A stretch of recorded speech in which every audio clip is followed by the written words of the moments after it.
In the last episode, I finally got the iPhone 11 Pro. iPhone 11 Pro Max ended up costing $1,400. But it's still a huge upgrade from my iPhone 7. But Apple, please get rid of the notch. iPhone 11 Pro Max scored a 7.9 out of 10. You've just got the iPhone 11 Pro. Now match it with the iPad Pro.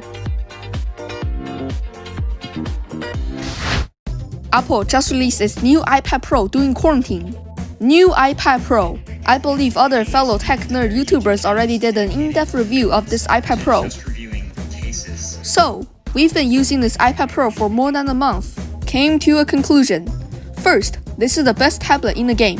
Second, it can finally replace my MacBook. Almost. Welcome to this episode of Worth Buying. We want to teach you more ways to use the iPad Pro, so you will know if you should pick up one of these. The newest iPad Pro, Apple finally listened to all of us. So they modified iOS, iPadOS, and added another camera. We'll talk about that later. Holding the iPad Pro, you can do a lot with it. Pretty, it's what sets this iPad apart from the other guys. The notch-free edge-to-edge screen with the same bezel size. Very thin and light. You can't feel it while holding it. Putting it in your bag. Oh no, don't lean against it, because I think you've just bent the thing. Okay, let's talk about the elephant in the room. Can the iPad Pro replace the MacBook Pro? I've been wondering about this question ever since the OG iPad was released. Apple and other companies are trying to close the gap by making their softwares better. For example, iPad Pro, or in general, iPadOS, supports external hard drive using Finder. The file management is so much better, thank you Apple. But the interface is kind of limited, and keep in mind that their specs are very similar. So the iPad could be a fully armed Mac, but it's not. Why? By making the iPad Pro into a MacBook Pro with a touchscreen. That means Apple can't sell their Macs. Just imagine if the iPad is a touchscreen MacBook. Yes, just like the Surface Pro. Who will buy the MacBook? Only dumbasses will buy MacBooks. So it's too bad that Apple is greedy and lack innovations. Let's take a break from hating on the iPad. Maybe go outside for a walk. Since it's an iPad, it's natural to take it wherever you go. Unlike the MacBook, which one makes more sense? Carrying a heavy laptop, or this? Same glass screen and same build quality. I don't really have too much pressure carrying it wherever I go. When you're carrying it with you, you might witness some beautiful sights. But you don't have your phone with you. That's a bummer. But this year's iPad, Apple equipped it with the same cameras on the iPhone 11. Alright, let's open the camera. What? Don't be shocked if you think the quality is bad. I was there too, because on a bigger screen, the quality of the content will naturally go down. But the iPad can record in 4K. Now some people might say, you're just flexing hard taking pictures of the iPad Pro. And plus, the iPad is not as light as your iPhone. But I disagree. I personally love taking photos and recording videos with the iPad. Why? Because it's always so immersive using the iPad to take a photo. Forget about the camera because now your iPad is a frame, framing the whole world with a big display. That's why I enjoyed frame and grab it with my iPad. But I was gonna expect the iPad Pro is gonna have the same cameras on the iPhone 11 Pro. But it only has a wide and an ultra wide, which is probably enough for most people. But for some content creators, they sometimes need a telephoto for some shots. But if I had to pick between ultra wide and telephoto, I'll pick ultra wide. And ultra wide is more fun and creative, opposed to the telephoto where it just zooms in. But losing the telephoto gave us a LiDAR scanner. Wow, LiDAR! AR games and other applications are very popular right now. A LiDAR scanner is actually going to scan in 3D opposed to using software from a 2D image. So now when you open the Measures app, you don't have to do this. But I personally don't use AR that much. And you won't have problems editing all the footage you just shot with the iPad, because this iPad is equipped with an A12Z chip. You have all the hardware you need to edit. Now we just need the software. Oh wait. Apple and Adobe is so kind to give us a pro software for iPad. So, let's open Adobe Photoshop for iPad. Oh, no. Adobe Photoshop on iPad. Yes, you heard it right. We finally got a desktop class Adobe Photoshop on iPad. It has all the features on the desktop, but now I can do it with my iPad. Finally, a pro app that I can actually use. Nothing is missing. This is the first big step towards making your iPad your main computer. Oh, it looks like you're tired from editing on a desk. Don't worry, don't think about it too much. Move your iPad to a comfy bare couch. You can Photoshop while sitting, standing, walking, laying in bed, running, or jumping.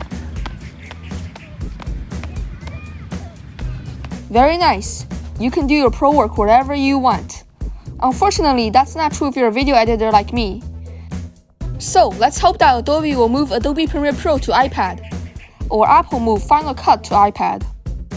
I just want an iPad. Why do I need all that crazy performance? Well, if you want this iPad to last you a while, Apple pushing out crazy performance features for the iPads to make sure that the iPad is fast enough for you, even by the end of its lifetime. Of course, the biggest improvement is mouse support, but another $300 just to get a keyboard and a trackpad that should be included? Holy shit. All the complaining aside, I still strongly recommend this keyboard because it gives you the key that you can actually press. On-screen keyboard. Only retards will use it.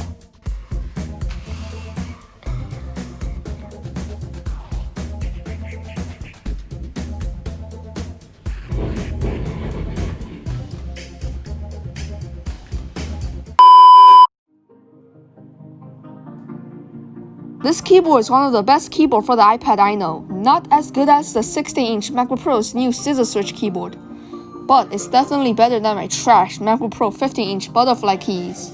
I'm also surprised that the keyboard also have backlit keys. But I think most people are going to be more excited about the trackpad. This mechanical trackpad can somehow click anywhere, just like my MacBook Pro's Force Touch trackpad, but it's a bit small. I understand this since the iPad is small, and they don't want to make the keyboard smaller. Fine, I can live with a small trackpad for daily use, but it's still very convenient to use my big MacBook Pro Force Touch trackpad, especially in video editing software. Back to the iPad's trackpad. When you hover over an icon, the cursor blends in with the icon, which I kinda like, but it can be annoying sometimes. But I think most people are going to care about how the iPad floats in the air. With a set of strong magnets, the case elevates the iPad, which is so cool. To make the iPad Pro float in the air, the keyboard case also needs to be very heavy. Of course, there are other features like Face ID, which is so much more fun than Touch ID.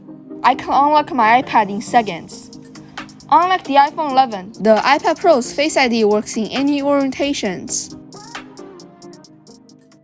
Sidecar is also very useful. Plugging any iPad into your Mac, and there, you just got a secondary display.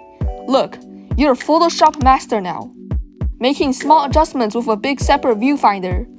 And you still have all your tools on the screen.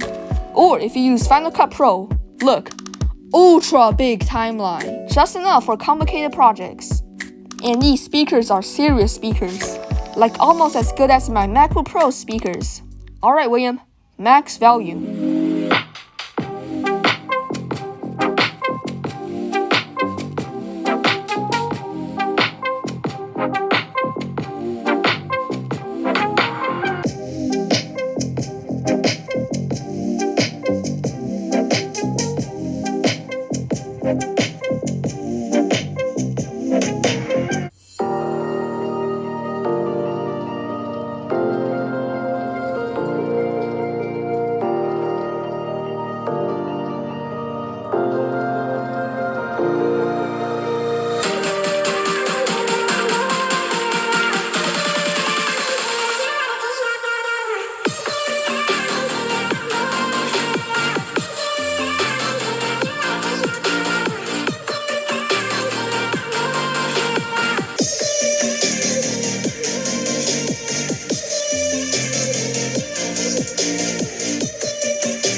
the amazing speakers with its amazing 11-inch screen. Wow.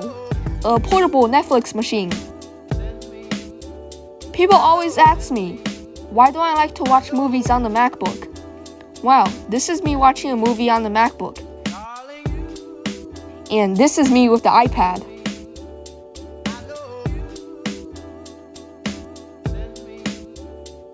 With small hardware features and big software features, like 120Hz ProMotion P3 display, Apple recently is listening to all the YouTubers. The feedback we gave got us the 16-inch MacBook Pro without the frustrating butterfly keys. The feedback we gave on how limited iOS is on the iPad Pro got us this year's iPad Pro, and even the iPhone 11. And now, it gave us the iPad Pro 2020.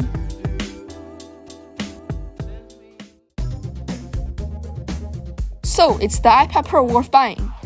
Not quite yet. The iPad Pro costs $1,000 more than the regular iPad. Wow, so pricey.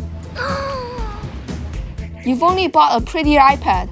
Calm down and think about it. iPad Pro is still an iPad. If iPadOS doesn't change, iPad Pro is no different from the regular iPad. So maybe before the iPad Pro truly becomes Pro, just grab the iPad Air or lower. All those software features like multitasking and file management and even Photoshop can be done on the regular iPad. Okay, maybe not running PS smoothly, but you get the point. But I can confidently say, it can replace a laptop for most people in 2020. It has a mouse and a keyboard, and it can open desktop sites in Safari. But it's not for me, since I edit most of the videos, including the one that you're watching. And the iPad Pro doesn't have Final Cut Pro or Adobe After Effects, but I can say, this is very close to being my next laptop. Thanks for watching this worth buying video. If you'd like to see more videos like this, then hit subscribe and comment your thoughts on this video. Thank you. Oh yes, the new iPad Pro 2020 scored an 8.5 out of 10. I just think it's so pretty. Wow, this iPad Pro is so cool. And as you can see in the unboxing, this is William's iPad Pro right here. And William is behind the camera. Say hi to people, William. Now, iPadOS does make Photoshop work on the iPad, which is so cool. And I never thought a tablet can do Photoshop. But again, we have to pay another $300 for the keyboard and the trackpad, which is kind of expensive. They should have included it in the box so we don't have to buy it separately. I don't care if they have to raise the price by doing it. I'm just asking a keyboard included in the box so we don't have to go through the hassle of buying it separately. Like, you can get a very decent laptop for this price. Maybe a Dell XPS 15. Well, maybe it's just a 13. But for a secondary computer, no, I'm sticking with the iPad Pro. It's a great secondary computer. Well, mainly for entertaining, if you know what I mean. And when I picked Space Gray for this iPad Pro because he thought my MacBook Pro's color looked pretty cool, so he wanted a Space Gray iPad Pro. But I'm starting to not like Space Gray because it looks kind of dirty and just get a lot of finger points.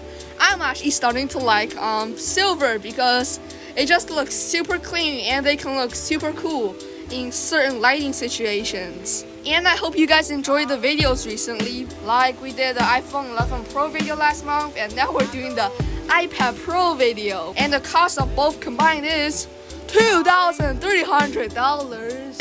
Oh. So definitely subscribe and turn on all notifications so I can make my money back. And you guys better not use AdBlock. Oh yes, by the way, this iPad Pro has some quality issues. The volume up, volume down, and the shutdown button, they're kind of loose, and sometimes if you hit it at the wrong angle, they will feel weird. The buttons are normal on the iPhone, but with the iPad, the button felt really cheap, like if it's missing some components that stabilize the buttons.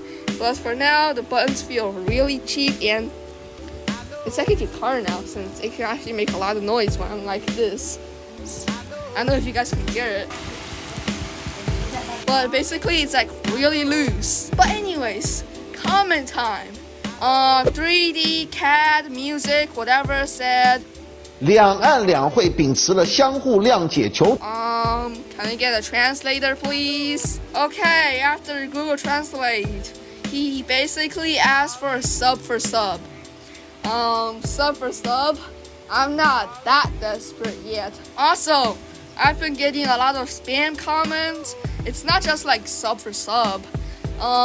Like a YouTube channel has been growing and a lot of multi-channel networks have some honest opinion. Like you never commented and you think this video deserves to get commented. Here's a shout out to all my spam comments. I'm pretty sure I'll get more. Isaiah said I'm gonna watch Ryan's toy review because I have nothing better to do.